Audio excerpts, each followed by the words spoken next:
hard it is to come out of that thing. It's not just that easy to walk away.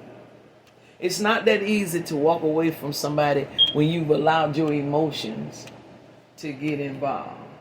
It's not just that easy, because your emotions are the lust, which is what emotions are, lust. The lust of that thing will keep drawing you back. Keep drawing you back. The reality in your mind will know this ain't healthy. This ain't good. I don't want to do this. Oh, the song will be playing in your head. Neither one of us wants to be the first to say goodbye. See? And all that's playing in the head, knowing that goodbye has got to take place. But we don't want to do it. So what ends up having to happen is the separation has to take place through circumstances. See, when we won't just let stuff go, then a circumstance has to come in order to cut it away. You gonna feel it. You gonna feel it. So a circumstance has to come, and it causes us to have to cut it away. Do you not know that if we as people would just make decisions to do the right thing, we could salvage our friendships?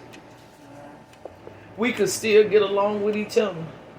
We don't have to end up hating each other if we just knew that it wasn't right to do. There have been situations I have read about people that have several relationships with each other, and they would say, we just realized that we just really wasn't a perfect match. You know what I'm saying? But he's cool, she's cool, They would say that with each other. We still cool, you know what I'm saying? And anything that I can help them with, that I help them with. Okay, you can do that when you do the righteous way of things.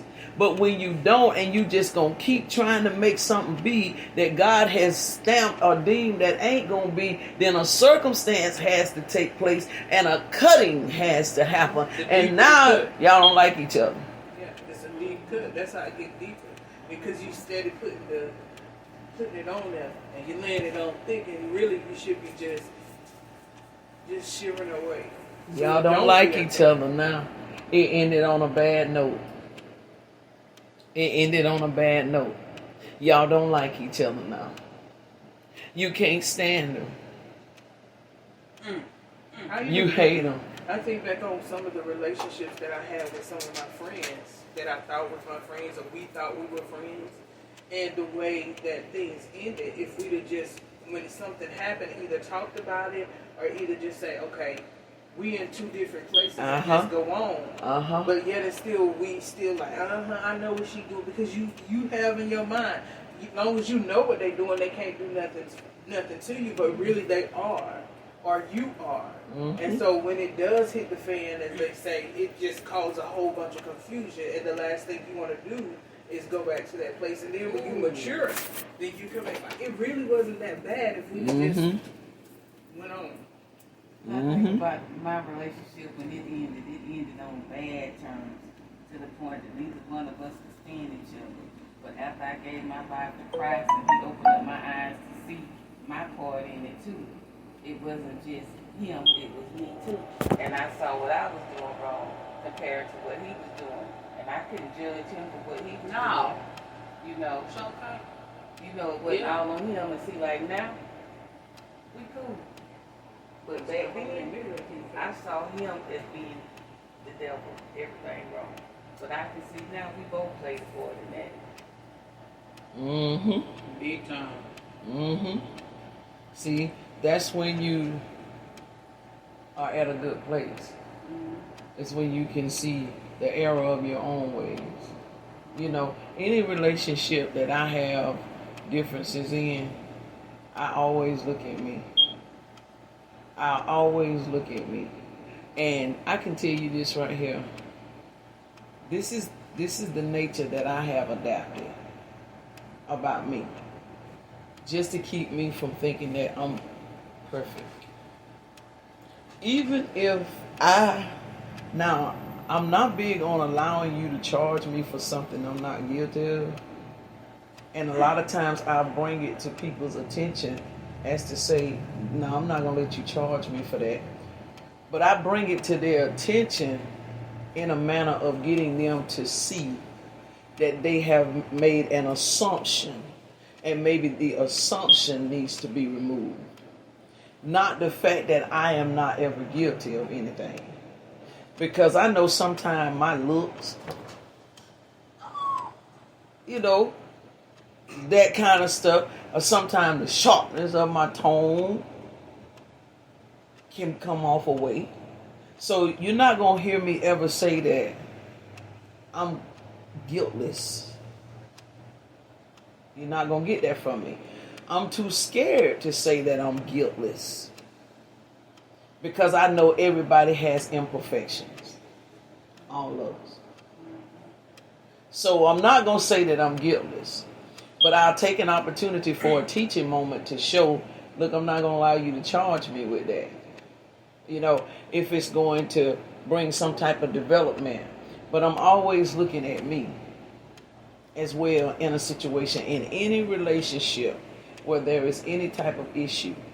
I'm going to look at me and see what it was that I could have done, you know, or did I make a mistake somewhere? You know what I'm saying? Did I act a certain way or whatever the case may be, so that I learn and I know not to do that again. You know, I know not to handle that like that again. So I use it as lessons. You know, that's what I use it as. I use it as lessons. And I'm big on, too, counting up the costs and stuff. I'm big on that. Making sure that I count up the costs in it. Like, what is this a result of? If it's something you can't take before God, you already should know you in trouble.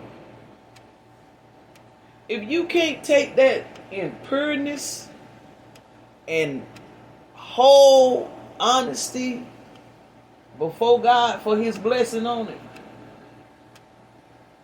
you in something. You more than likely in something you ain't got no business. Because you should be able to present it to Him. You should be. Even when you look, think about a marriage. You are literally presenting this man and this woman, or you are presenting yourselves to God, asking that His blessings be on that covenant. So if it's something you can't present to God, you automatically should know. This ain't right. This ain't right. This ain't right. And I don't care what people say. That's why I don't get caught up in stuff that people be saying and people be doing. I don't care. People try to capitalize on the fact that God loves everybody. Mm-hmm. And they try to capitalize in a form of using God. Mm-hmm. I don't believe that's going to work out too good in the end. I just don't. That's just my theory now. Exactly. I don't believe that going to work out too good in the end. I'm like Joe Mayer. Let me know how that worked for you. You know, because I don't believe that's going to work out. I don't. You just can't do that. You know, and that's what I feel like it goes on. Is it starts getting into a form of trying to use God, or trying to capitalize on His goodness just for personal gain, like the thief on the cross. Mm-hmm. See, the thief on the cross wanted to use the power of God for personal gain. Never wanted the power of God, but wanted what the power of God could produce. It's like the Bible says, they wanted the creation more than they wanted the Creator. That type. And so I don't feel like that's gonna work too good. And so one way of knowing whether something is good for you to have or something is good for you to do, judge it by the fact of, can I present this to God? Can I present this to God? Can I? Can I go before God with a righteous heart with this? Can I do that? If you can't, then I would advise you to put your shoes on, Fred Flintstone, and start getting out of there. real quick. Real quick. Because what's fixing to happen is these three things are finna start coming into play. That flesh finna get out of control. Once the flesh gets out of control and it becomes open, it's now fixing to get into the lust of the eyes. And then when it gets into the lust of the eyes, it's now finna go to the pride of life. So now what you're going to start doing is you're going to start arguing when it gets to the pride of life. You're going to start arguing with reality. And reality still going to be there. You just going to be arguing with reality. Reality is going to say, now you know that person is no good for you. But yes, they is. He bought me a Happy Meal yesterday. Say, you go it. See, you're going to start arguing with reality. And when you start arguing with reality, that's what's going to bring about the fall and the destruction.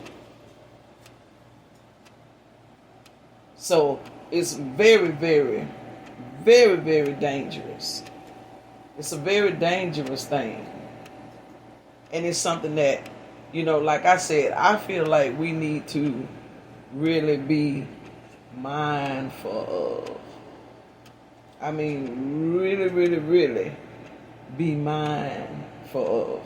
So it says here again, verse 16, for all that is in the world, the lust of the flesh, this is 1 John chapter 2, verse 16.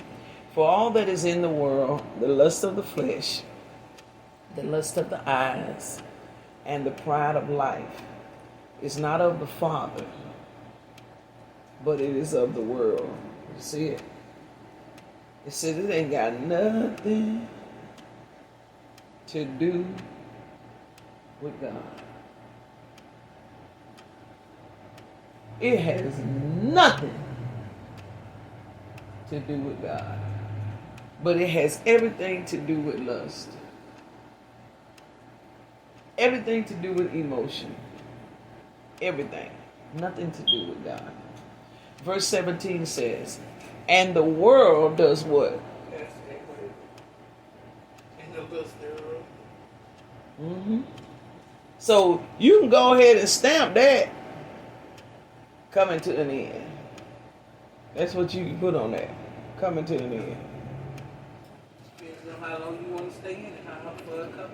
What it determines how that outcome will be. And it depends on how, and it determines how much damage is done. So that makes sense when you get in sin, you need to move quickly out of it. Because if you mess around and stay in it, it can really cause some damage. Or put you in a place. And other people.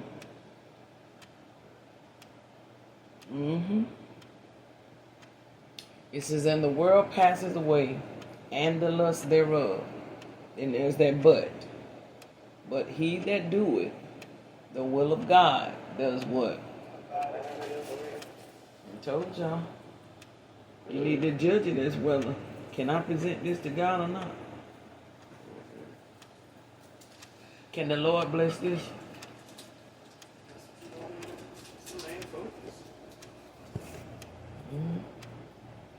Can the Lord give me his blessing on this? Can I get the blessing from the people that matters the most concerning this? Well, there you go.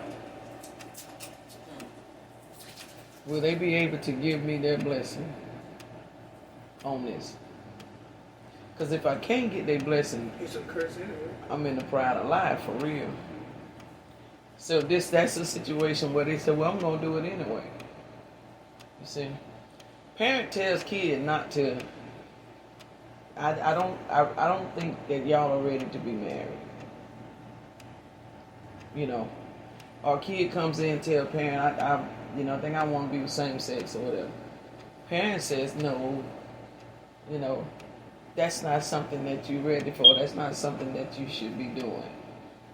Parent is saying this from a position of seeing some things, knowing some things. Kids make decisions today that's going to do it anyway. Now have gotten into what is called the pride of life. I don't care what she say. She just don't want us to be happy.